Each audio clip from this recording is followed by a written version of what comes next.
कह रही हैं कि यत्ते सुजात चरणाम्बुरुहं स्तनेषु भीता शनैः प्रियदधीमहि कर्कशेषु तेनाटवीमटसि तद्व्यथतेन किंचित् कुरुपादिभिर्भ्रमति धीर्भवदायुषां नः। तो श्री कृष्ण प्रिया शिरोमणि हमारी वशुहान जाहि कह रही है कि हे प्रियतम, आपके चरण कमल अत्यंत ही सुकुमार है। हमारे कठिन वक्षस्थल पर हम लोग धारण तो करती है, पर धीरे धीरे कहीं आपके चरण कमलों में दर्द नहीं हो, इसलिए धीरे धीरे धारण हम करती हैं।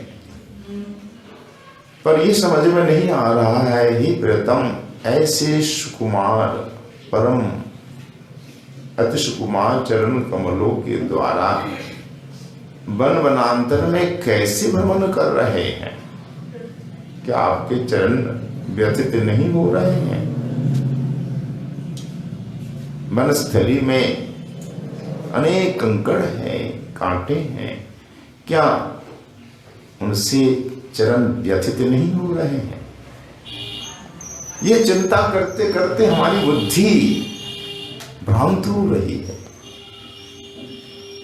काम नहीं कर रही है, हम मोहित हो रही है, क्योंकि आप ही तो हमारे जीवन है। आपका मंगल हमारा मंगल, आपका सुख हमारा सुख। अगर आप सुख पूर्वक रहेंगे तो हमारे जीवन भी रहेगा। आप सुखपूर्वक रहेंगे तो हम भी सुखी होंगे। आपका सुख हमारा सुख। आप मंगल पूर्वक सुख पूर्वक है तो हमारा जीवन भी रहेगा, प्राण भी हमारे सुख पूर्वक ही रहेंगे, क्योंकि आप ही हमारे जीवन है। आयुषां नः। यहाँ श्री कृष्ण की स्पृहा के अनुरूपी गोपी कह रही है, क्योंकि त्वत्स्पृहात्म नाम की व्याख्या आपने कल सुनी है। केवल गोपी की स्पृहा नहीं है, गोविंद की स्पृहा।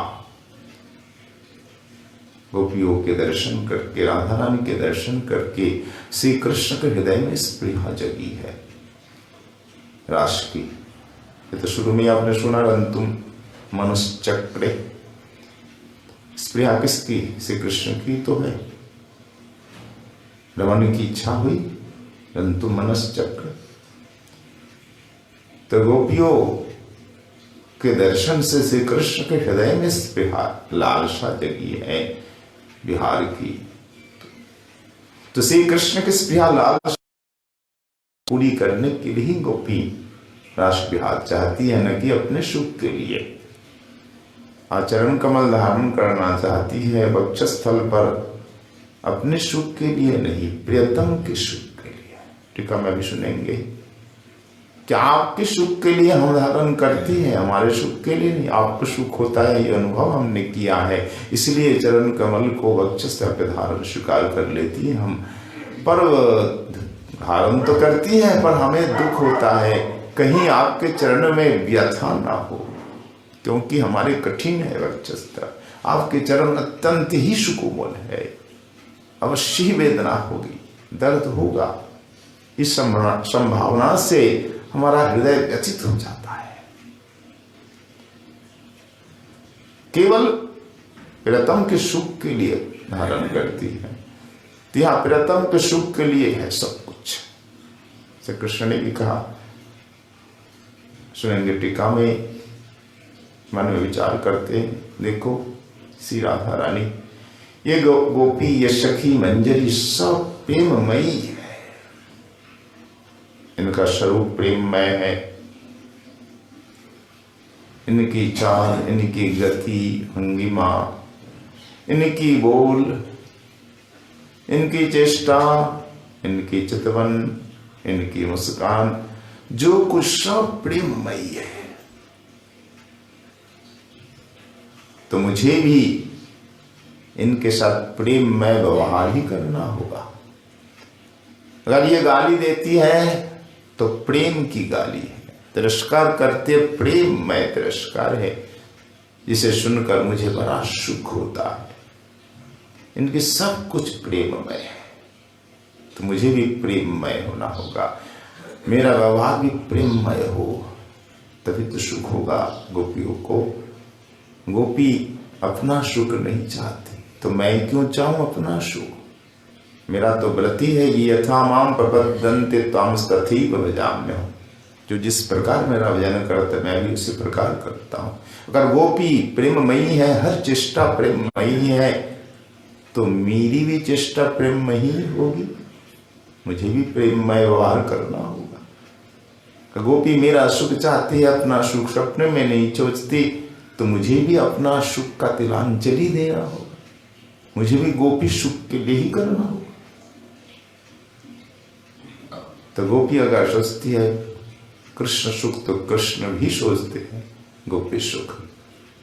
राधा रानी प्रियतम के सुख के लिए विवल रहती है निरंतर, तो प्रियतम भी राधा रानी के सुख के लिए विवल रहती है। प्रियतम के दर्शन करके राधा रानी के हृदय में प्रेम उत्पन्न होता है, अनुराग तो श्री कृष्ण के हृदय में अनुराग राधा रानी के दर्शन से होता है, उनके मन में स्पृहा जगती है। पदों में बहुत वर्णन है कृष्ण पूर्वराग, श्री कृष्ण का पूर्वराग अलग से तो वर्णन सुखदेव जी ने किया नहीं, तो गोपी गीत में ही चलसी जत ब्रजाचानयन पशुन, इन श्लोकों में श्री कृष्ण का पूर्वराग दर्शाया।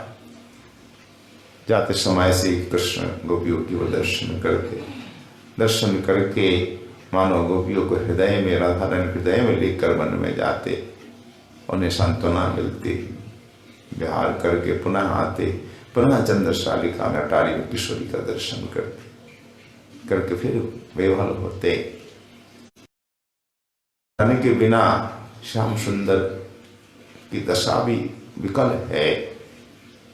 एक दिन सुबल देख रहे हैं कि श्याम सुंदर का मुख मलिन है, आज कुछ बोल नहीं रहे हैं, खेल भी नहीं रहे हैं, मुरली भी नहीं बजा रहे हैं। क्या बात है, अकेले बैठे हैं चुपचाप। सुबल निकट आया और कंधे पे हाथ रखा, सखा तुझे क्या हो गया है, क्यों नहीं आज बोल रहा है, क्यों नहीं खेल रहा है, क्यों बंसी बजा रहा है, क्या दुख है मैया, बताना नहीं बता रहे।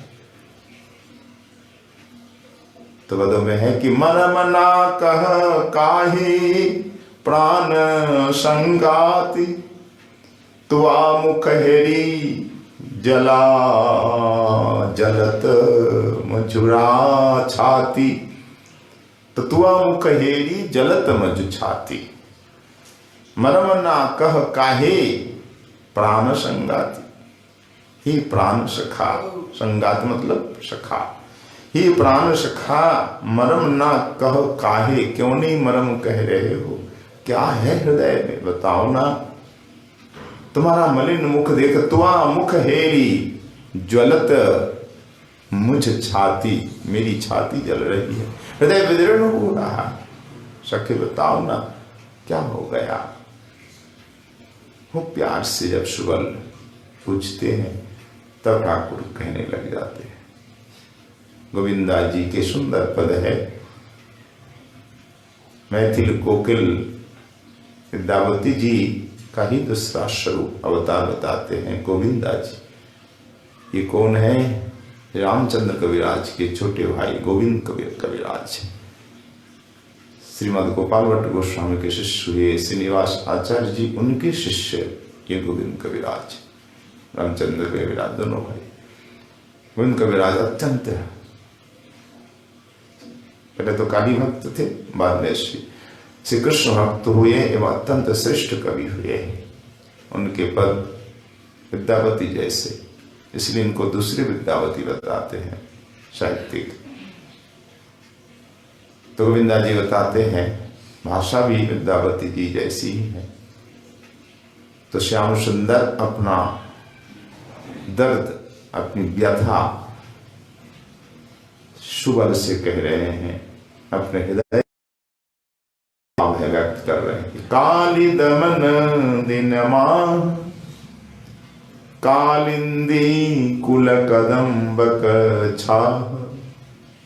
कालिंदी दमन के, काली दमन दिन में, जिस दिन काली देह लीला हुई थी, कालिंदी कुल कदम्बक छा। कालिंदी कुल कदम्ब वृक्ष की छाया में हम बैठे थे।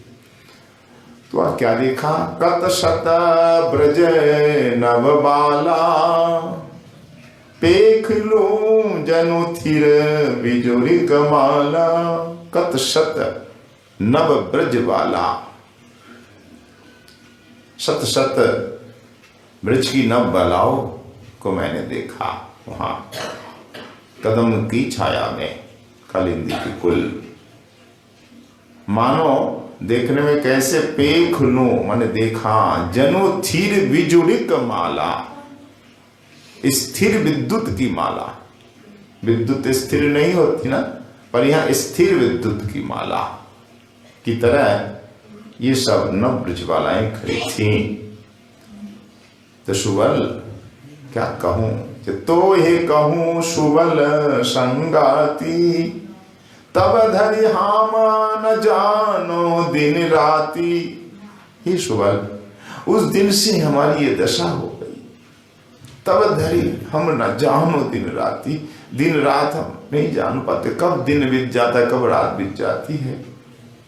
जिस दिन से देखा कालिंदी के कुल में उन नव ब्रजबालाओं को, तब से हमारी ये दशा हुई है सुबल। और क्या देखा सुनो, तही धनी मनी दुई चारी। उन सत सत नव ब्रजबालाओं में धनी मनी, उन बालाओं में मणि स्वरूप दो चार थी। तो तही धनी मनी दुई चारी, तही मन मोहिनी एक नारी। दो चार तो धनी मनी थी ब्रजबालाओं में शिरोमणि स्वरूप, दो चार में राधा रानी, चंद्रावली, ललिता, विशाखा आदि आ जाएंगी। पर उसमें एक जो नव बाला थी वो, आहा, तही मन मोहिनी एक नारी। उनमें एक थी मन मोहिनी नारी, अद्भुत रूप शोभा। श्याम सुंदर कहते कहते एकदम से कांप उठते हैं। मनमोहिनी नारी, जब से देखा ना, पहली बार मैंने देखा। क्या बचपन की में राधा रानी के शब्द नहीं खेला? खेला, पर काली दमन लीला जब हुई है, तब से कृष्ण की अवस्था आयु पौगंड, ब्रह्म मोहन लीला तक बाल लीला। बाल चपलता के कारण वहां अनुराग उत्पन्न नहीं हुआ, पूर्वराग नहीं था, यानी श्रृंगार रस का उदय नहीं हुआ। उस समय बाल लीला थी। और काली दमन लीला है पौगन लीला। तो पौगंड आयु में ही श्याम सुंदर के में किशोर अवस्था का आविर्भाव हुआ था। समझ गोस्वामी जी ने यह लिखा है, पौगंड आयु में ही किशोर आयु का प्रवेश हो गया।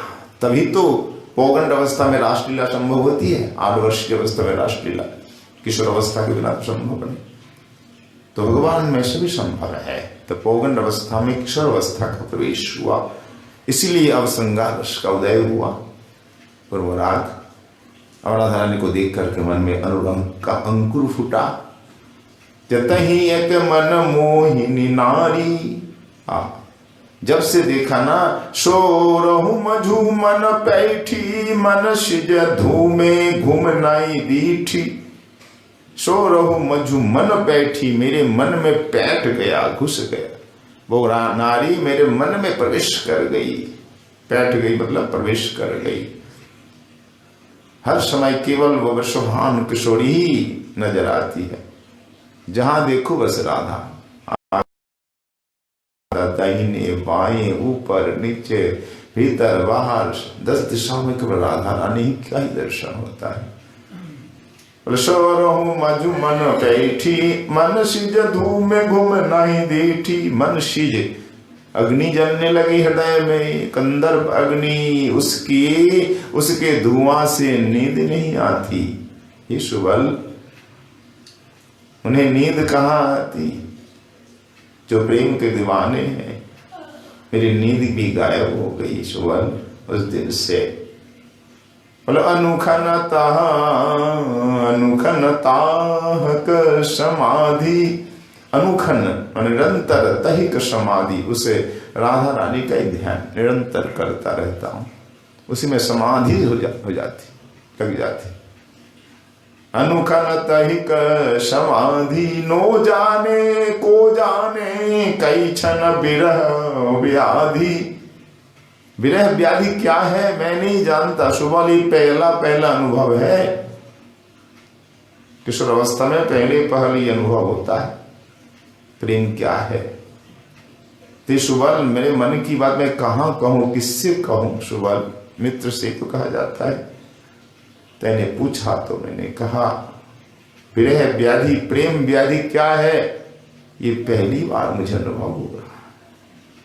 राधा रानी मेरे हृदय में घुस गई है, समा गई है। अब न तो भोजन में मेरी रुचि है, न नींद आती है, न खेल, न मुरली बजाने की इच्छा होती है।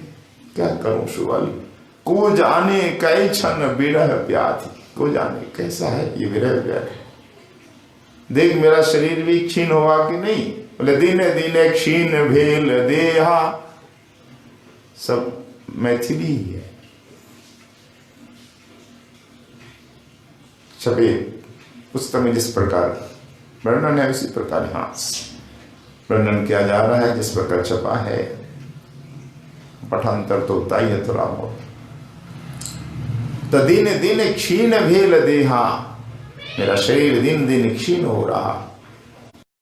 गोविंद दास कह ऐछे नवलेहा, गोविंदा जी कहते हैं ऐछे इस प्रकार है नवलेहा, नव अनुराग। नव अनुराग में ऐसी दशा होती है। ते हो यह है श्री कृष्ण का पूर्वराग। राधा रानी का पूर्वराग के तो हजारों पद है, तो श्री कृष्ण पूर्वराग के भी सैकड़ों पद है। और ये बंगला मैथिली में ही अधिक मिलते हैं। ये रस तो वहाँ की पदकर्ताओं ने ही वर्णन किया। विद्यावती जी ने शुरू में, फिर चंडीदास, इनके बाद अन्य कवि। पूर्वराग रस अद्भुत रस है।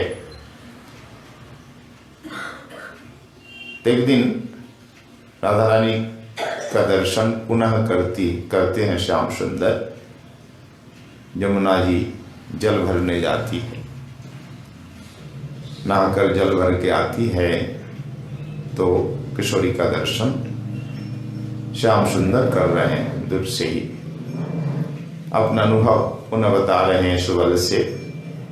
देख दूसरे दिन की बात सुन, वो तो काली दमन लीला में। दूसरे दिन वही रमणी पुनः मेरे सामने आई। कैसी दिव्य रूप है, कैसी उसकी गति, भंगिमा, चाल। मैं तो देख करके एकदम बावर हो गया। बोले गेली कामिनी गजहु कामिनी बेहस पालटी निहारी। वो कामिनी जा रही थी, गजहु कामिनी, गज की गति से, जैसे गजराज चलता है ना, ऐसे ही धीरे धीरे गजराज चाल से जा रहे। लगेली कामिनी गजहु कामिनी बेहस पलटी निहारी। वो जा रही थी यमुना नहा करके, तो मुझे देख करके बेहस पालटी निहारी, यानी हंस करके मुड़ कर देखा मेरी ओर। जाते जाते मेरी ओर उसने देखा हंस करके, बस वही जादू हो गया। लगता है वो किशोरी जादू जानती है। वो हंसी नहीं, हास्य नहीं, मुस्कान नहीं, वो क्या था? जादू। इंद्रजालक कुसुमसायक, इंद्रजालक कुसुमसायक, कुहकी भेली बर नारी। वो बर नारी श्रेष्ठ रमणी इंद्रजालक कुसुमसायक, इंद्रजाल का बाण मुझे मारा। कुसुमसायक मतलब पुष्प बाण, कंदर्प का बाण। इंद्रजालक जादू का बाण। कुहकी, कुहकी मतलब वो जादू जानती है। जादूगर को कुहक भी कहा जाता है। तो जादूगरनी है राधा रानी, है ना जादूगरनी। श्याम सुंदर को जो नचाती रहती है इशारे में, तो राधा रानी जादूगरनी। कौन कह रहे हैं? श्याम सुंदर। इंद्रजाल रूपी वो बाण मारा, पुष्प बाण। आहा, बिहसी पालटी निहारी, यानी हंसकर के मुड़ का जब देखा, बस वो बाण एकदम हृदय में आकर के बिंद हो गया। उसके चितवन, उसकी मुस्कान। और एक बार दोनों भुजाओं को ऊपर करके यूं जब मुड़ करके देखा ना, तब तो मैं तो क्या कहूं कैसी हमारी स्थिति थी सुबल, कि जोरी भुज जुग मोरी बेरल तही ततही बयान सुछंदा। जोरी भुज युग मोरी बेरल ततही बयान सुछंदा। दाम चंपक काम पूजल जैछ शारद छंद। मैथिल कोकिल विद्यापति जी के पद है। उत्पत्ति जोर नहीं। तो जोड़ी भुज जुग, दोनों भुजाओं को एक साथ करके यूं मुड़ा। ततही, तब देखा उसका बदन एकदम सामने। क्या दिव्य मुखार बिंद सुछंद, कैसे वर्णन करूं। दाम चंपक, चंपा स्वर्ण चंपा की जो क्या कहूं चमक, ऐसी चमक उस मुखार बिंद में। चंपक माला जैसी चमक, मानो मुखार बिंद ही चंपक माला है। ये माला किस लिए लाई है? काम पूजल, कामदेव की पूजा के लिए। अजय च शारद चंद, तो चंपक माला की तरह दिव्य, क्या चमक। और फिर लगा कि नहीं ये तो शारद चंद, शरद पूर्णिमा का चांद है। ऐसा दिव्य मुखारविंद का दर्शन मुझे प्राप्त हुआ जब यूं मुड़ करके देखा मेरी ओर। बस तब से तो मैं क्या कहूं सुबल, सब छूट गया मेरा। भोजन, विहार, आहार, नींद। उस समय मैंने दर्शन किया उरज का भी। ये उरज झापी चंचल आध पयोधर हेरु, पवन पराभव शारद घन जन सुमेरु। अद्भुत पद, क्या अलंकार, क्या भाव, क्या अद्भुत रस। इसकी व्याख्या तो ऋषि की करेंगे कि ओरा ही अंचल, मूल का ही सदैव दिव्य है। ओरा ही अंचल झापी चंचल आध पयोधर हेर, पवन पराभव एकत करल सुमेर। ओह, दर्शन करके जैसे शरद काल के बादल हवा के झोंके चले जाते हैं, इसी प्रकार हवा में उनके वक्षस्थल की कंचुकी हिल गई थी। तो पवन पराभव में वो दिव्य दर्शन मुझे प्राप्त हुआ मुखारविंद का, श्रीअंग का। तो दर्शन करके मैं पागल सा हो गया। पुनः दर्शन के लिए मैं व्याकुल हुआ। जब पुनः ही दर्शन जीवन जुराव, टूटब बिहर बिरह कौर। फिर वो किशोरी चली गई।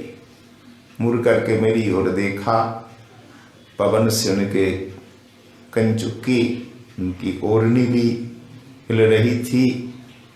आध आध दर्शन भी हुआ श्री अंग का, मुखारविंद का, उरज का। और फिर वो चली गई क्यों के साथ। दर्शन के लिए मेरा हृदय व्याकुल है। पुनः कब दर्शन हो, कब दर्शन करूं। कि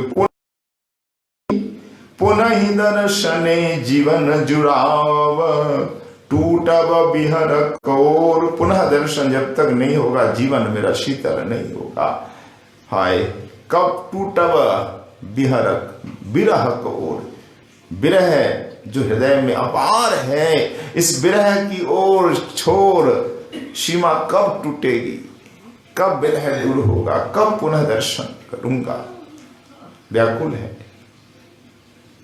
और मैंने जाते जाते चरण कमल को देख लिया। कैसे कितने सुंदर चरण कमल, चरण में आलता भी लगा हुआ है। हमें लगता है वो चरण मुझे मिल जाए, आलता मेरे हृदय में लग जाए तो मेरा हृदय शीतल हो जाएगा। तो चरण जावक हृदय पावक दहि सब अंग मोर। चरण जावक हृदय पावक दहि सब अंग मोर। भणय विद्यापति सुनहि संगति, भणय विद्यापति सुनहि संगति। चित थिर नाही होए, सेज रमणी परम गुण मणि। सेज रमणी परम गुण मणि, पुनकि मीलव मोय, पुनकि मीलव। अब तो मेरा शरीर रोम रोम जल रहा है।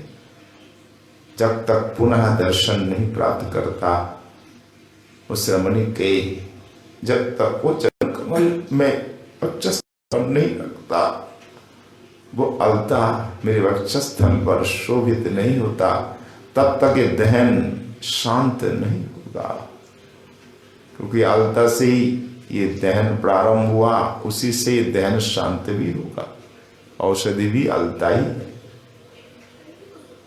कुछ लीला में दिखाई जाता है जब मान किशोरी करती है और हमारे श्याम सुंदर चरण कमलों में मस्तक रख देते हैं, तब वो अलता उनके मस्तक पर भी लग जाता है। वक्षस्थल भी जब वक्षस्थल पे लेते हैं तो वक्षस्थल पर भी अलता का निशान पड़ जाता है।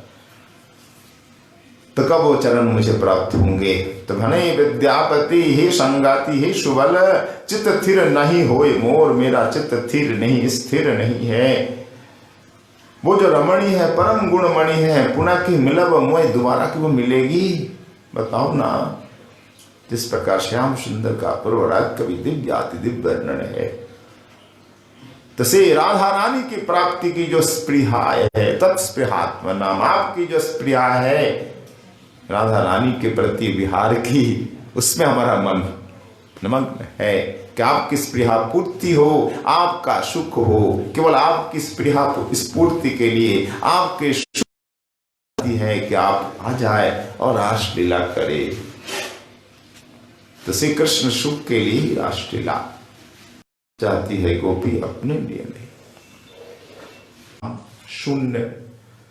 तो श्रीमद् भागवत भगवान का श्री विग्रह है वंगमय है, तो प्राण 5 राष्ट्र अध्याय और रास पंचाध्याय के ठीक बीचों बीच है 29-30 बीच में 31 गोपी गीत, फिर आगे भी 2 32 और 33। तो गोपी गीत है मूल प्राण स्वरूप। इस गोपी गीत का भी यहाँ शास्त्रदान हुआ रस पंचाध्याय के अंतर्गत। तो गोपी गीत का अंतिम श्लोक, ये सार इसी में है। श्री सुंदरियों का दिव्य भाव का निदर्शन इसमें स्थापित है। देखा जा सकता है अद्भुत प्रेम की महिमा। इस निर्मल विशुद्ध दिव्य प्रेम के कारण श्याम सुंदर आने के लिए विवश हो जाएंगे। इतने दुख में भी गोपी श्री प्रियतम के सुख की कामना कर रही है। अपने सुख दुख की कोई परवाह नहीं, चिंता नहीं। प्रियतम का सुख है न का सुख, प्रियतम को ही आयु समर्पित कर दी है। वही उनके जीवन प्राण है, सर्वस्व है। बताई गौर हरि, जय जय श्री राम। जय हो राधा नयनानंद जी महाराज की जय। धूप आरती की जय। जय जय। गोपी गीत का अंतिम श्लोक है, यत्ते सुजात चरणाम्बुरुहं स्तनेषु भीताशनैः प्रियदधीमहि कर्कशेषु तेनाटवीमटसि तद्व्यथतेन किंचित् पूर्वादिवीर्भ्रमति धीर्भवदायुषं। हे प्रियतम, आपके चरण कमल अत्यंत ही सुकुमार है और हमारे वक्षस्थल अत्यंत ही कठिन है, इसलिए हम आपके चरण कमलों को वक्षस्थल पर धीरे धीरे धारण करती है, कहीं आपको चोट नहीं लग जाए। पर आप उन्हीं चरणों से इस घोर जंगल में कैसे भ्रमण कर रहे हैं और रात्रि के समय कि आपके चरणों में दर्द नहीं हो रहा है, इस वन के कठिन कंकर कांटे आदि नहीं चुभ रहे हैं। इस चिंता के कारण हमारी बुद्धि भ्रांत हो रही है, हमें चक्कर आ रहा है, हम सोच सोचकर अचित हो रही है। हाय, क्योंकि आप ही तो जीवन है, क्योंकि आप सुखपूर्वक रहेंगे तो हमारा जीवन भी रहेगा, क्योंकि आप ही जीवन, आपके सुख में हमारा सुख, आपके मंगल में हमारा मंगल निहित है। आप सुखपूर्वक रहेंगे तो जीवन भी हमारा रहेगा सुखपूर्वक। ये प्रियतम, आप अपने चरणों में इतना कष्ट मत दीजिए, हमारे प्रति आप निर्दयी हो सकते हैं, पर अपने चरणों के प्रति, शरीर के प्रति निर्दयी मत होइए, क्योंकि आप अपने शरीर को, चरण को कष्ट देंगे ना, उससे हमारा हृदय व्यथित हो जाता है। इसलिए हमें कष्ट मत दीजिए। कातर क्रंदन के साथ श्री राधा रानी सखियों के साथ निवेदन कर रही है। अत्यंत ही मर्मस्पर्शी है ये निवेदन। श्लोक की टीकाओं में दिव्य आस्वादन दिया है हमारे आचार्यों ने। बंगला में दोनों टीकाओं का यहाँ आस्वादन हो चुका है और सारांश आस्वादन का प्रयास करते हैं। पहले गौड़ी वैष्णव आचार्य चरण विद्वत चक्र चूड़ामणि श्रीमती गोस्वामी जी की टीका का दर्शन करते हैं। वैष्णव तोषणी टीका। पूर्व श्लोक में श्लोकियों ने औषधि मांगी थी, किंचित थोड़ी सी औषधि दीजिए जिससे हमारा हृदय रोग शांत हो जाए। तो श्याम सुंदर मानो पूछ रहे हैं, अच्छा ये तो बताइए आप, कास्ता हृदय, आपका हृदय रोग क्या है और उस रोग का औषधि क्या है, बताइए। तब श्री गोपियों ने बताया हृदय रोग क्या है। ये हृदय रोग कि आप अपने सुकोमल परम सुकुमार चरणों को जो कष्ट दे रहे हैं ना, वन में भ्रमण करके भटकते हुए, इसलिए हमारा हृदय विकल है, बेबल है। यही हृदय रोग है।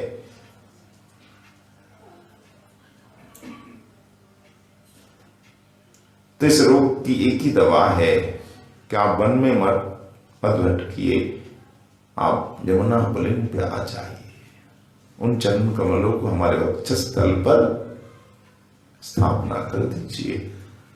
बस यही औषधि है। प्राण बच जाएंगे और आपको भी सुख होगा, क्योंकि आपके चरण अत्यंत कोमल है, कमल से भी कोमल है।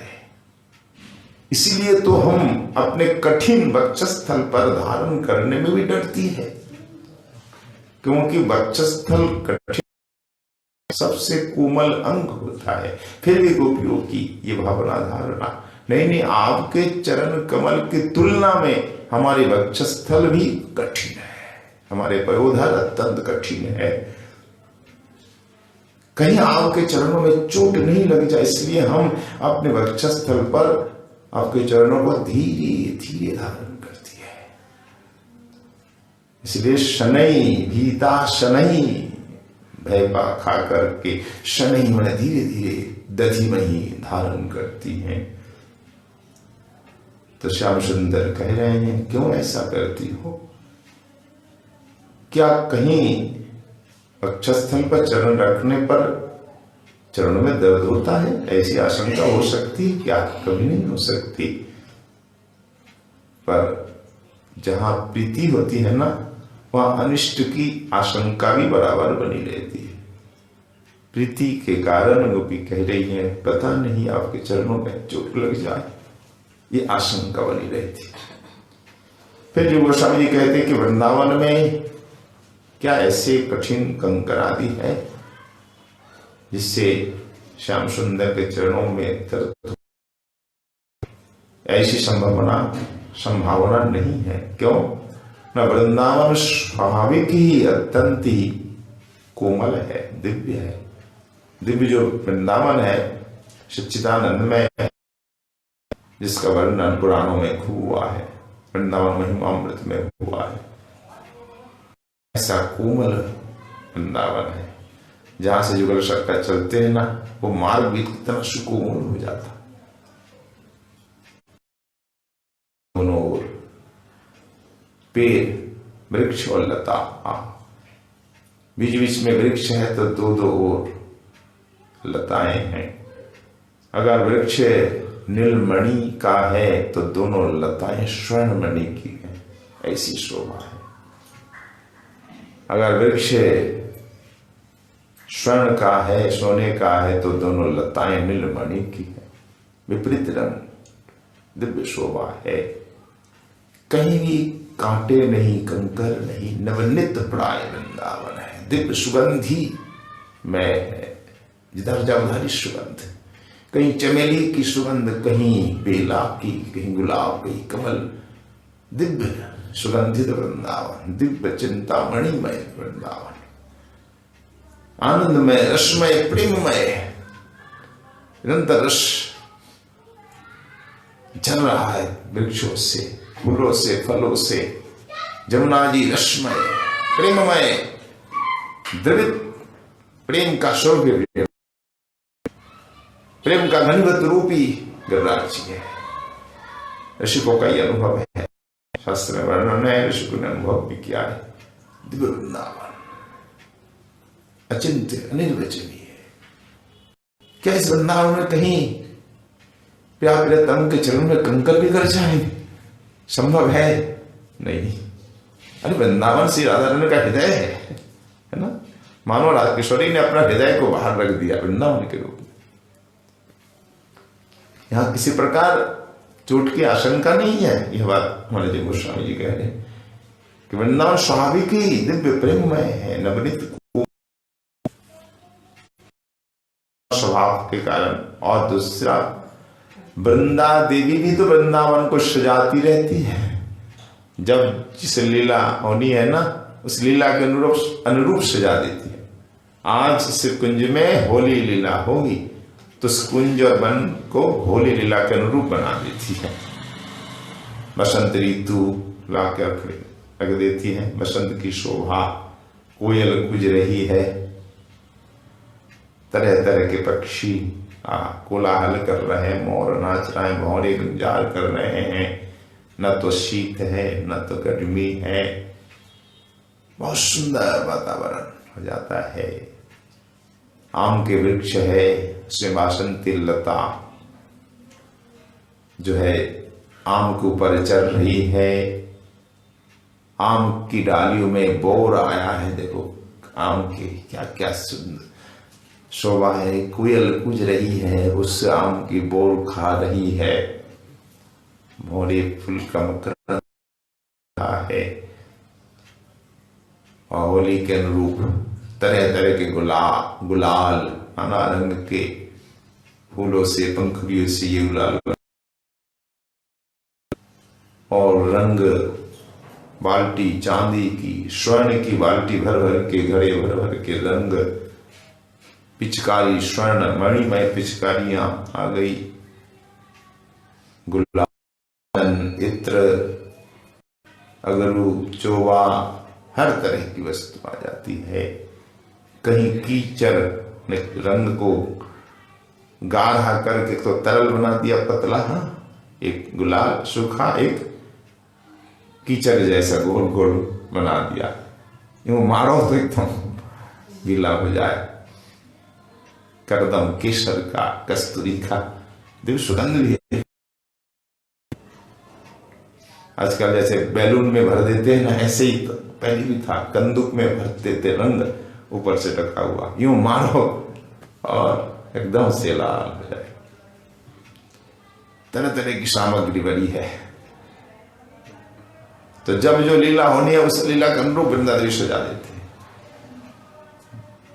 अब हिंडोल लीला होनी है तो सुंदर कदमों के वृक्ष, वर्षा ऋतु है, पपीहा बोल रहा है, मोर नाच रहा है, मंद मंद ये बारिश की फुहारें गिर रही है, कदम की डाली में झूला सजो है, सुंदर झूला, सरकार बैठते हैं, सखिया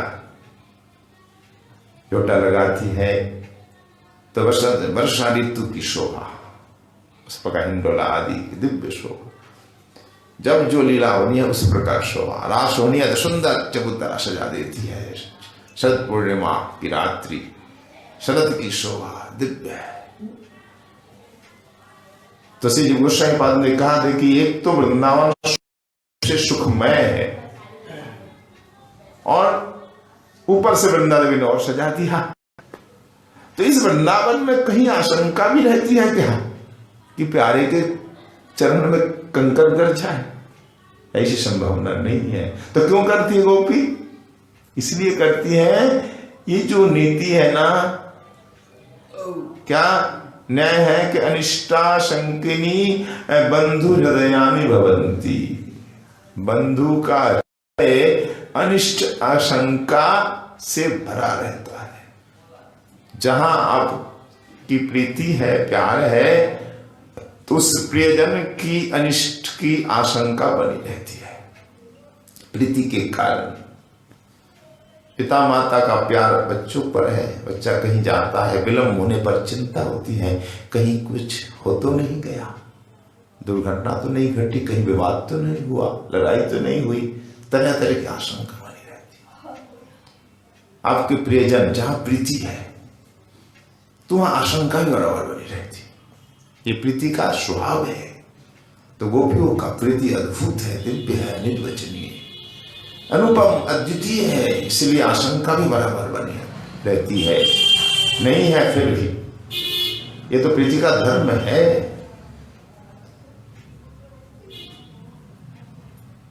तो फिर गोपी कहती है, आपके चरणों में चोट पहुंचते हैं, हमारे हृदय में चोट पहुंचती है। ये कैसे संभव है? हमारे चरण में चोट हो रहा आपके हृदय में, इसलिए कि भवदायुषम, आप हमारी आयु है, हमारी आयु आपको ही समर्पित है, आप ही हमारे जीवन सर्वस्व है, जैसा कि उपक्रम में ही कहा गया है। तो इसलिए आपके बिना हम प्राणों का धारण नहीं कर सकती हैं। आप यहां आ जाए, आप अपने चरणों को कष्ट न दें, हमारे निकट आ जाए, परम सुख होगा। यहीं पे हमारे संग से आपको भी सुख होगा और आपका सुख दर्शन करके हमें भी सुख होगा। गोपी अपना सुख कभी नहीं चाहती, प्रियतम का सुख ही चाहती है। प्रियतम का सुख ही उन्हीं का, गोपियों का सुख है। प्रियतम प्रसन्न है तो गोपी प्रसन्न है। उनका प्रसन्न मुखारविंद देख कर के गोपियों की प्रसन्नता होगी। ताप शीघ्र आ जाए, हमें कष्ट न दीजिए। यहां जीव गोस्वामी जी ने कहा कि परम प्रियतमा राधा रानी के लिए ही हमारा ये शरीर है। यहाँ राधा रानी का संकेत जीव गोस्वामी जी कर रहे हैं। इसका मतलब ये जो उक्ति है राधा रानी की होगी। जब निषुदानंद स्वयं एव परम प्रियतमांगे सलालन सुख द्रुतमेव समागच्छति बाबा। सब हे प्रियतम, हमारे हृदय में जो आशंका है कि आपके चरणों में चोट लग रही है, यही हमारा हृदय रोग है। अच्छा, यही हृदय रोग है। हाँ, आपका बुरा है, आपको चोट लग रही है, बस यही चिंता करते करते हो रहा है, यही हृदय का रोग है हमारा। तो क्या है बताओ? औषधि न तन निषूदन च, उसका निषूदन निदान विनाशन के लिए एक ही औषधि है। क्या औषधि है? कि हमारी परम प्रियतमा राधा रानी, जो आपकी परम प्रियतमा हमारी सखी, बस राधा रानी के लालन योग्य है आपके चरण। आपके चरण वन में भ्रमण के योग नहीं है। आपके चरण आपकी प्रेम प्रियतमा राधा रानी के अंग में सलालन सुख अवस्थान के योग है। क्या कहा? क्या आपके चरण राधा रानी के अंग में सलालन सुख अवस्थान के योग है। मतलब राधा रानी के अंग में रहे, वक्षस्थल पर रहे, राधा रानी दोनों हस्त कमल से लालन करे। आहा, यही योग्य है। इसलिए आप वन में चरणों को कष्ट मत दीजिए। भ्रमण करते हुए आप अपने चरण हमारी किशोरी राधा रानी के अंग में स्थापन कर दीजिए, वक्षस्थल पर स्थापन कर दीजिए। यही औषधि है। तो हमारी राधा जीवित हो जाएंगे, इससे उनको सुख होगा और उनके सुख के साथ हमें भी सुख होगा, क्यों हम सबकी प्राण तो राधा रानी है ना। हे प्रियतम, देर मत कीजिए, विलंब मत कीजिए। कुछ भी अनहोनी हो सकती है अगर विलंब करेंगे। तो गोपियों का कितना विशुद्ध भाव है। देखिए, रास होने योग्य भाव आ गया। एक भी गोपी सखी अपना सुख नहीं चाहती है, सब राधा रानी का सुख चाहती है। उसी सुख में अपना सुख निहित मानती है। ठाकुर ने कहा अब हुआ रास योग्य भाव। अब गोपियों के हृदय में अपना सुख, अपने हृदय से अपने सुख को इन्होंने तिलांजलि दे दी है। सबके हृदय में एक सुख है तो राधा रानी के लिए, बस उसके लिए चिंता करती है। राधा का सुख हमारा सुख, और राधा रानी सोचती है प्रियतम का सुख हमारा सुख। तो राधा रानी को ही अपनी परम अध्यक्षा मान ली है। इसीलिए राधा रानी के सुख के लिए गोपी प्रार्थना कर रहे हैं। अपने चरणों को श्री राधा रानी के वक्षस्थल पर समर्पण कर दीजिए। उन्हीं के लालन योग्य है, भ्रमण योग्य नहीं है, वन में भटकने योग्य नहीं है। अब ऐसा क्यों अनर्थ क्यों कर रहे हैं? जहां पर योग स्थान वहीं रखना चाहिए। हर समय योग व्यक्ति को योग पद में विभूषित करना चाहिए। तथा स्थान पर रखे तो शोभा है। आपके चरणों की शोभा वन में भटकने से नहीं, आपके चरणों की शोभा राधा रानी के वक्षस्थल पर ही है। क्या अद्भुत। गोपियों ने कहा, तब देखा प्रियतम ने, हाँ अब गोपियों का भाव अत्यंत प्रेममय हो गया है। सब राधा रानी के सुख में सुख मानने लगी है। वास्तव में इनकी सबकी चेष्टा प्रेममयी है। हमारी किशोरी प्रेममयी है, उनकी हर चेष्टा प्रेममयी है, हर अंग प्रेममय है, हर चेष्टा प्रेममयी है। गोपी भी प्रेममयी है, सब प्रेम की ही प्रतिमा है। तो श्री कृष्ण भी प्रेममय है। श्याम सुंदर मन में सोच रहे हैं, क्या विचार कर रहे हैं, जो गोसाई महाराज कह रहे हैं, अंतिमा मयि प्रेमैकमयी इत्यादिभ्यः परम सुखमय आत्मदानमेव समंजसम। हाय हाय, देखो सब के सब प्रेमैकमयी है, प्रेम के सिवा कुछ नहीं जानती, प्रेममयी है, एकमात्र, केवल प्रेममयी नहीं कहा, एकमात्र प्रेममयी है, प्रेम के सिवा कुछ है ही नहीं इनमें। अपना सुख तो स्वप्न में भी नहीं, तो प्रेमैकमयी गोपी मेरा परम सुख चाहती है, परम सुख मैं आत्मदान होगा, ऐसी मई गोपियों को आत्मदान ही करना चाहिए, यही मेरे लिए योग्य है। अब ठाकुर आत्मदान की इच्छा कर, अपने को दान कर रहे हैं,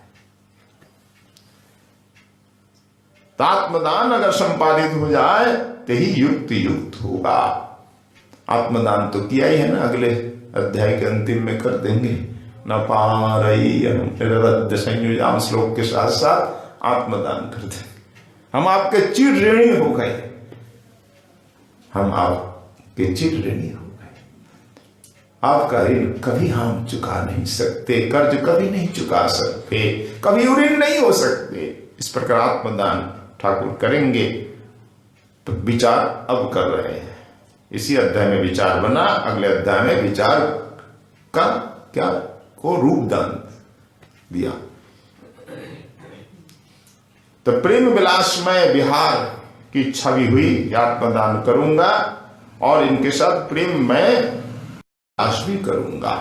तो प्रेम विलास यानी रासलीला की इच्छा हुई, आत्मदान की इच्छा के साथ साथ। तो रासलीला तभी हो सकती है जब सब सखी गोपी मंजरी राधा सुख में सुखी हो, अपने हृदय समर्पित कर दे और राधा रानी सब के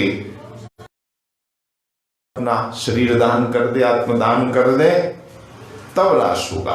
यानी रास में राधा ही रास, श्री राधा रानी के हाथ सब होना चाहिए।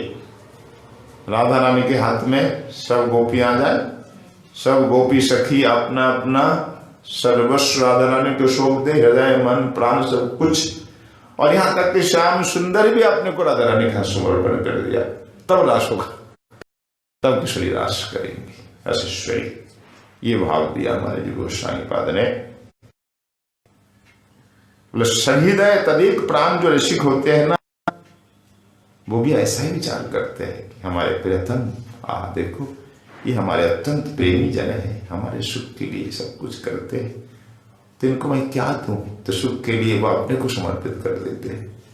ऐसा करते हैं ना, गुरुदेव समर्पण कर, देखो हमारे लिए ये जीवन सर्वस्व सब समर्पण किया है, हमारे लिए सब कुछ कर रहा है। तो फिर गुरुदेव भी शिष्यों के अधीन हो जाते, आत्मदान कर देते। ये ऋषिकों की रीति है, प्रेम की रीति है। हमारे गौरहरि को देखो, महाप्रभु क्या कहते हैं, भक्तों से अद्वैत प्रभु नित्यानंदारी भक्त सब बैठे रथ यात्रा में आए, अब जाने को है 4 महीने बाद, तब गौरहरि कह रहे, देखो भक्तों रो रो कर कि मेरे पास कुछ भी नहीं, सन्यासी मानुष मोर नाई कोनो धन, ये पद है चतुर्चेता। देखो मैं सन्यासी हूं, मेरे पास कुछ भी नहीं है, एक कौड़ी भी नहीं है, तो सन्यासी कुछ भी रखने के अधिकारी नहीं है, तभी वो वास्तविक सन्यासी बन सकता है। कुछ रखे तो सन्यासी नहीं है। सन्यास सम्मत रूप से न्यास त्याग देना, सब कुछ महाप्रभु ने सब कुछ त्यागा, कुछ भी। इसलिए कह रहे हैं कि मैं कुछ भी कौड़ी तक नहीं है, फूटी कौड़ी भी नहीं है, मैं तुमको क्या दूं, हमारे लिए तुम करते हो। गौर देश से चल करके नीलांचल आते हो, 4 महीने हमारे लिए रह जाते हो, हर वर्ष आते हो, इतना कष्ट उठाते हो, इतना सब कुछ करते हो, पर मैं क्या दूं, आपका ऋण मैं कभी चुका नहीं सकता, तो क्या दूं। मैं सोच सोच कर पागल हो जाता हूं, चक्कर आ जाता है, हाँ, मन में बात, हे नित्यानंद प्रभु, हे आचार्य, हे भक्तगण, हे सपाश, मैं चाहता हूं कि ये एकमात्र धन मेरे पास है, क्या है? ये शरीर। एक शरीर मेरे पास बचा है, तो यह शरीर आपको दे रहा हूं, आपके हाथों समर्पित कर रहा हूं, आप जिसको देना चाहे दे। अब मैं आपके हाथों बिक गया, ऐसा कहा है प्रभु ने चित्तचेतावनी। तभी तो गौर भक्तों की कृपा होने पर गौर कृपा मिलती है, महाप्रभु की कृपा सीधे सीधे नहीं मिलेगी। नित्यानंद प्रभु जिस पर कृपा करेंगे वे गौर कृपा पाएंगे, अद्वैत प्रभु जिस पर कृपा करेंगे वे गौर कृपा पाएंगे, गौर भक्तजन जिस पर कृपा करेंगे वही गौर हरि की कृपा को प्राप्त करेंगे। तो गौर हरि ने आत्मदान किया था भक्तों के हाथ से, यही है प्रेम की रीति। तिहावी से कृष्णचंद्र ने, रास बिहारी सरकार ने राधा रानी के हाथ आत्मदान कर दिया। अब मेरा कुछ नहीं रहा किशोरी, हे वृषभानुजा, मेरा कुछ भी नहीं रहा, जो कुछ सर्वस्व तुम्हें समर्पित कर रहा हूं। सखियों ने, गोपियों ने राधा रानी को सब कुछ समर्पित किया, अपना वह शरीर, मन, प्राण, चित्त सब कुछ, और प्यारे ने राधा रानी को समर्पण कर दिया। बोला अब रासलीला, अब प्रेम विलास में दिव्य क्रीड़ा होगी राधा रानी की इच्छा से। तो रासेश्वरी राधा रानी को सब कुछ समर्पित किया, तब रास होगी, ये लीला की भूमि तैयार हो गई। इससे बिना रास संभव नहीं, ऐसा हमारे आचार्यों का कहना है। अब विश्व चक्रवर्ती टीका का भी थोड़ा अष्टोत्तर कर लेते हैं, समय तो हो चुका है। सारांश मंगला में तो अष्टोत्तर हो चुका था। यहाँ जो विशेष विशेष बातें हैं, तो श्री चक्रवर्ती जी अपनी सर्वार्थदर्शी टीका में लिखते हैं, श्याम सुंदर मां बोल रहे हैं, हे रसिका गोपियान, तुम तो बड़ी रसिक हो, क्या प्रार्थना कर रही हो मुझसे? तब में चरण कमलम सब देखो, जल्दी जल्दी प्रार्थना करो।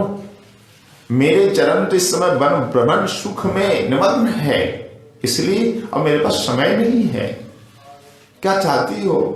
ना हम चाहती हैं अपन भ्रमण न करे, वन में भटकने से क्या सुख है? आप अपने चरण कमलों को हमारे वक्षस्थल पर स्थापना कर दीजिए। प्रियतम, नहीं, हमारे पास समय नहीं है, वन भ्रमण सुख में हम इस समय निमग्न है, तुम्हारे वक्षस्थल पर के लिए मेरे पास समय नहीं है। तब गोपी रो रो कर कहती है, ऐसा न कहो प्रियतम, आपके चरण कमल जत्ते सुजात चरणाम्बुरम स्तनेषु, आपका सुकुमार कमल से भी अतिशय सुकुमल चरण है। इन चरणों के द्वारा इस वन में भ्रमण कीजिए, जहां योग्य वहां रखिए चरण को। आपके चरण वन आप तल पर धारण करने के लिए है, इसलिए आप चरणों को कष्ट मत दीजिए।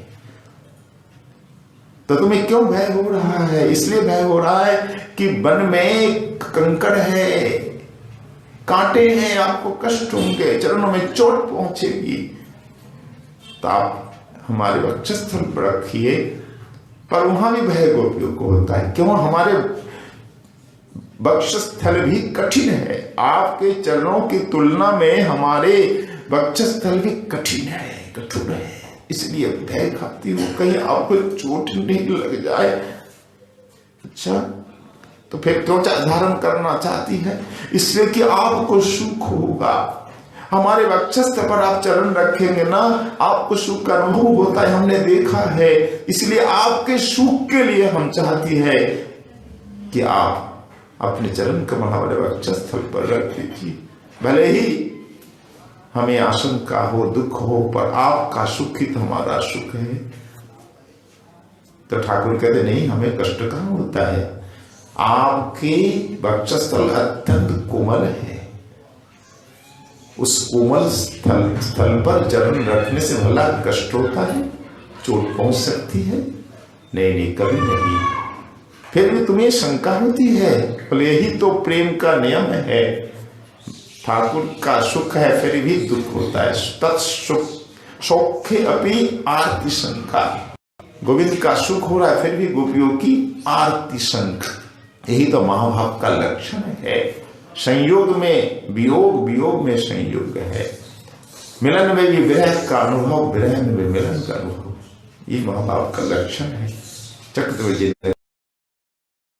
देखिए, हे प्रियतम, हमारे लाट में विधाता ने सुख नहीं लिखा, दुख ही दुख लिखा है। अगर आप मिलते हैं, आपके चरण वक्षस्थल पर हम रखती है, तो भी भय, तो भी दुख होता है, कहीं आपको चोट नहीं लग जाए। और आप जब चले जाते हैं, वन में भ्रमण करते, तब तो अत्यंत दुख होता है। तो दुख हर समय दुख, मिलन में भी दुख और विरह में भी दुख है ही। इसलिए हमारे कपाल में ललाट विधाता ने दुख ही लिखा है, सुख लिखा ही नहीं है। तो प्रियतम के बोलने लगे, तो अब क्या करोगी फिर? तो मन में ये विचार आता है कि हम तपस्या करें। तब क्यों करोगी? तपस्या करके विधाता से हम मांगेंगी बर कि हे विधाता, हमारे वक्षस्थल को कोमल बना दो, हमारे प्रियतम को कष्ट नहीं हो, चरणों में चोट नहीं लगे, अत्यंत सुकोमल बना दो। अच्छा, तब करोगी? तो तुम तब करोगी, और इधर तुम्हारे विरह में मुझे कितना कष्ट होगा, तुम्हारा एक क्षण विरह क्या मैं सह पाऊंगा? तब गोपी कहते, हाँ, यही तो चिंता की बात है। हम तपस्या करेंगे और आपको कष्ट होगा। हाय हाय, तो तपस्या में नहीं करनी, जिससे आपका कष्ट हो।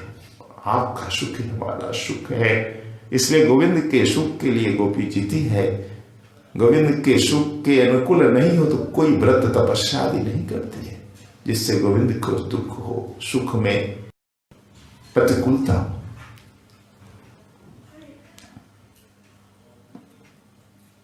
तो दोनों ओर दुख ही दुख है। तपस्या करो, आपका दुख भय, और फिर आपसे मिलन हो, आपके चरण को हम वक्षस्थल पर रखे तो भी दुख है, आपको कष्ट हो। इस चिंता से हम दुखी हो जाती है। तो भवतु अस्माकमेव संयोग वियोग कष्टम, हमारे भाग में ऐसा ही लिखा है, संयोग वियोग दोनों दर्शन है। ठीक है, हमारे कष्ट है, हम भोगेंगे, पर आप तो कर्म के अधीन नहीं है, आप तो ब्रज युवराज है, परम स्वतंत्र है। आप क्यों व्यर्थ में चरणों को कष्ट दी? इतना भी रहे हैं, आपके चरण क्या उस व्यथा को, दर्द को सहने योग्य है? ऐसा मत कीजिए। इस प्रकार गोपियों का एक तिरस्कार है। क्यों ये व्यर्थ है? इतना साहस कर रहे हैं, आप अनर्थ कर रहे हैं वन में भ्रमण करके। तो ठाकुर कह रहे हैं, अरे गोपी, तुम तो कह रहे हो ना मैं स्वतंत्र हूं, मैं ब्रज युवराज हूं, जो मन में आवे उसको करो, इसमें कौन रोक सकता है? रोक सकता है ही राजा महाराजा, जो करे कोई रोक नहीं सकता। तो मैं स्वतंत्र हूं, मेरे मन में जो आएगा सो मैं करूंगा। तुम क्या कहना चाहती हो इस पर?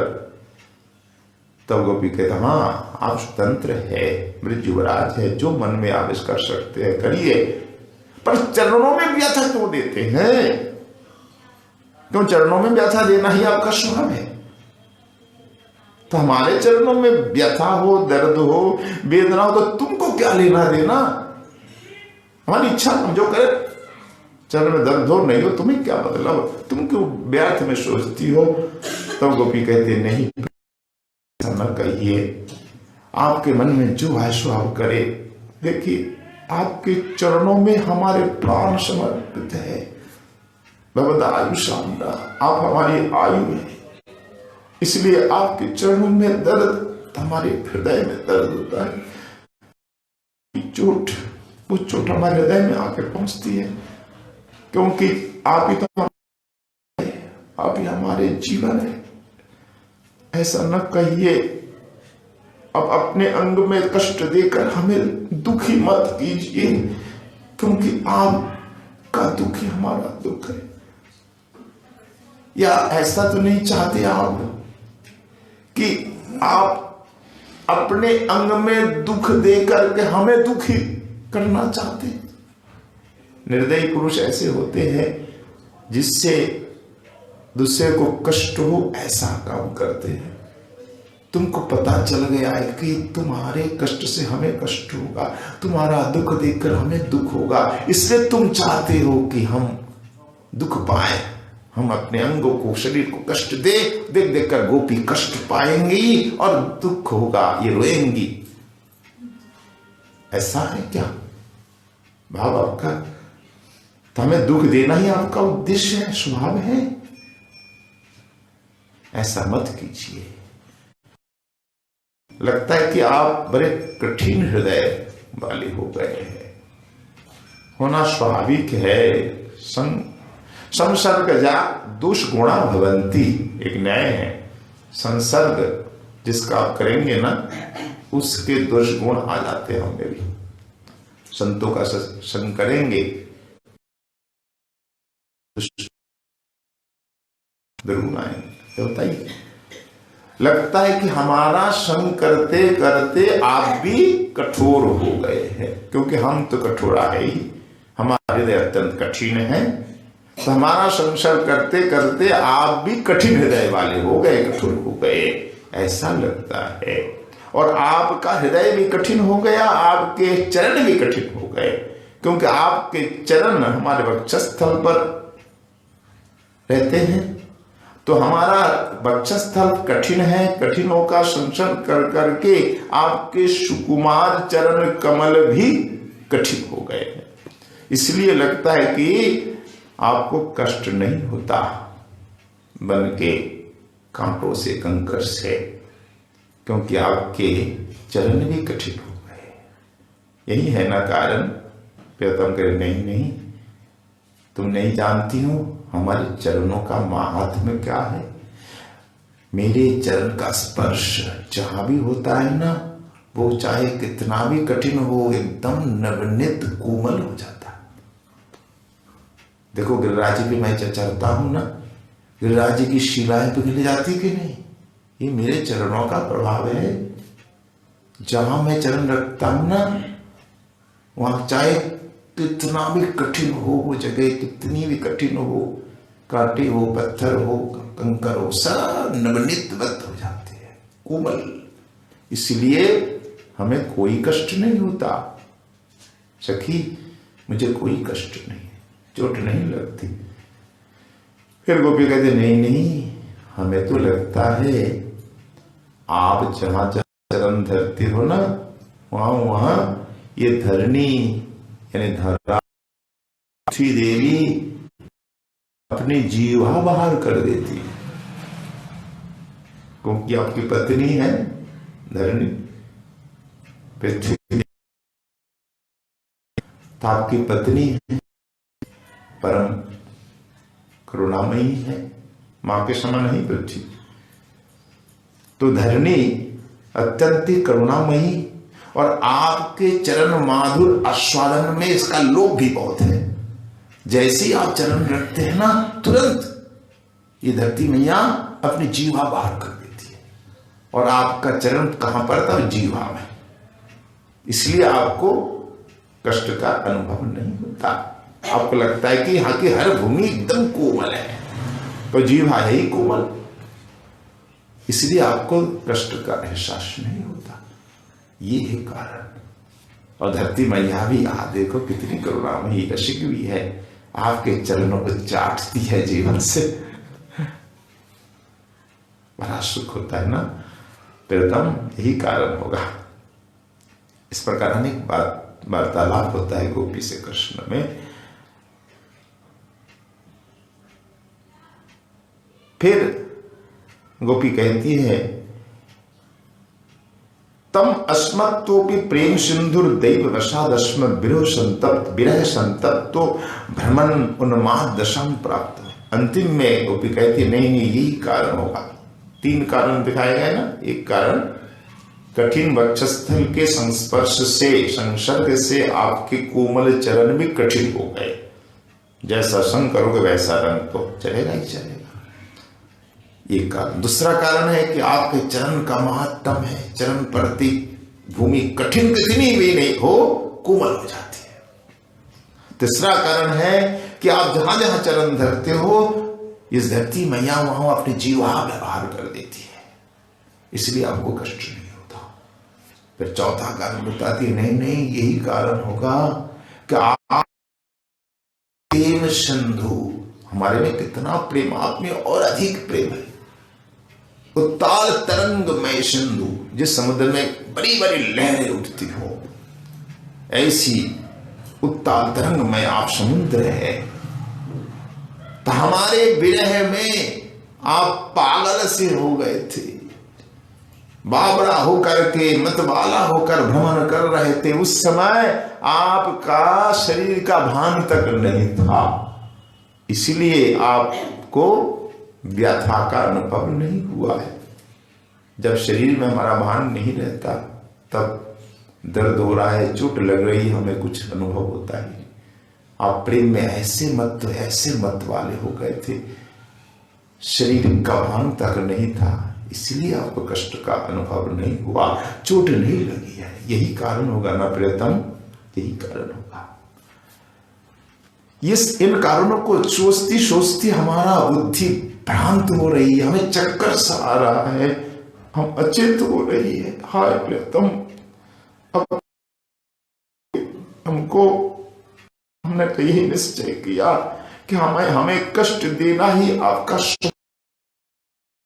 हमें दुख देना ही आपका स्वभाव बन गया। हमारे प्राणों को निकलने नहीं देते, हमारे प्राण निकल जाए तो हमको सुख मिल जाए।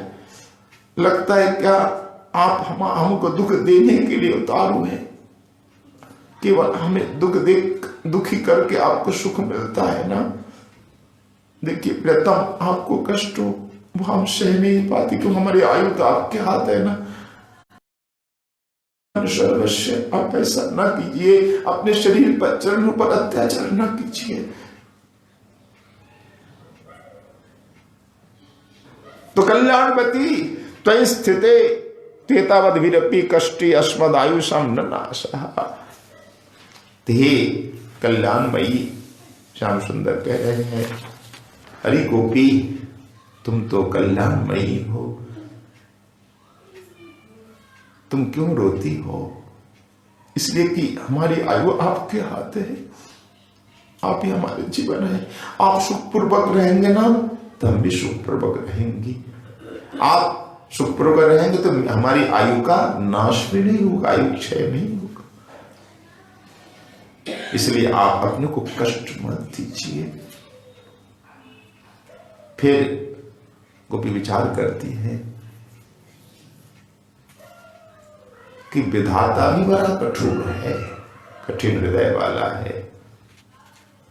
विधाता ने हमारी स्थापित कर दी है, क्यों कर दिया, आखिर कर दिया है इसलिए कि चाहे कितना भी दुख मिले निकलेंगे। जब तक हमारी आयु है क्या प्राण निकलेंगे? निकलते नहीं। तो आयु हमारे हाथ में ही ना, आपके हाथ में। इसलिए हमें कितना भी कष्ट मिले, कितना भी दुख मिले, हमारी आयु आपके हाथ, प्राण नहीं निकलते। इसलिए हे प्रियतम, आप अपनी हमारी आयु दे दीजिए, लौटा दीजिए। हम और कितना कष्ट सहेंगे? इस सोच सोच करके हमारी बुद्धि भ्रांत हो रही है, चक्कर आ रहा है। क्योंकि हम मरे तो कैसे मरे? आयु तो हमारे हाथ में नहीं है ना, आपके हाथ में आयु है। तो ठीक है प्रियतम, हमारी संपूर्ण आयु आप ले लीजिए और सुखपूर्वक ब्रिज में आप विहार करें, और हमें तो मरने दीजिए।